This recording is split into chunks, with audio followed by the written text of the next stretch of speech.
Si vous avez des lunettes qui sont mal faites, les centres optiques mal centrés, vous aurez des migraines dans les 2 jours de port. Vous allez comprendre que quelque chose ne va pas, vous retournerez voir votre opticien. Si la migraine se déclenche, vous déposerez vos lunettes, vous irez mieux. L'électrosensible, c'est pareil.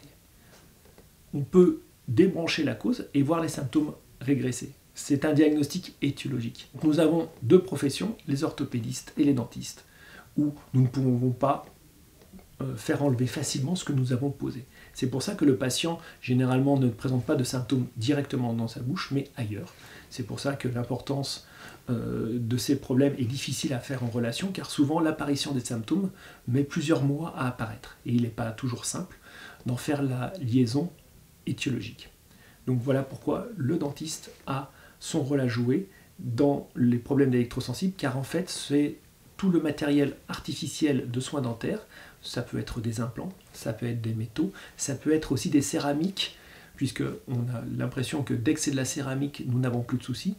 Nous avons l'apport d'un nouveau matériau qui est la céramique zircone, oxyde de zirconium. Toute céramique est faite d'oxyde métallique.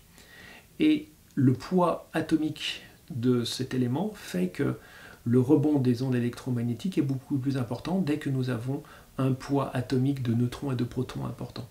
Donc, sous un aspect biologique très encourageant, nous avons une trace électromagnétique très défavorable. Notre rôle, donc, chez les électrosensibles, va être de diagnostiquer, de faire, avec la méthodologie de tests cliniques adéquate, la recherche de tous les matériaux qui ne correspondent pas à une compatibilité avec le patient. Ceux-ci devront être déposés, enlevés et substitués par des matériaux que nous aurons testés avant leur insertion.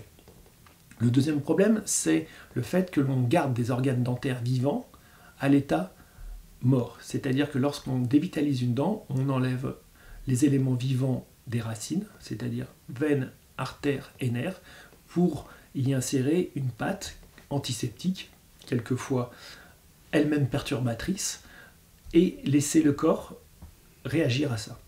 Chez un certain nombre de patients, nous n'avons pas de réaction, et dans d'autres, un certain nombre de patients, nous avons des réactions au niveau du système locomoteur qui sont dramatiques.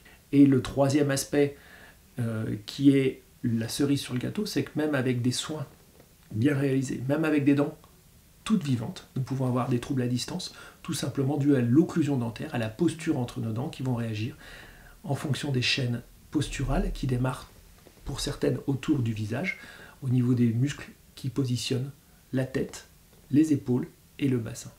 Donc voilà les 3 défis de notre profession, les matériaux, les dents dévitalisées et l'occlusion. Donc pour moi, la dentisterie intervient après le diagnostic d'électrosensibilité pour permettre au patient de retrouver une capacité à supporter des ondes avec un terrain amélioré.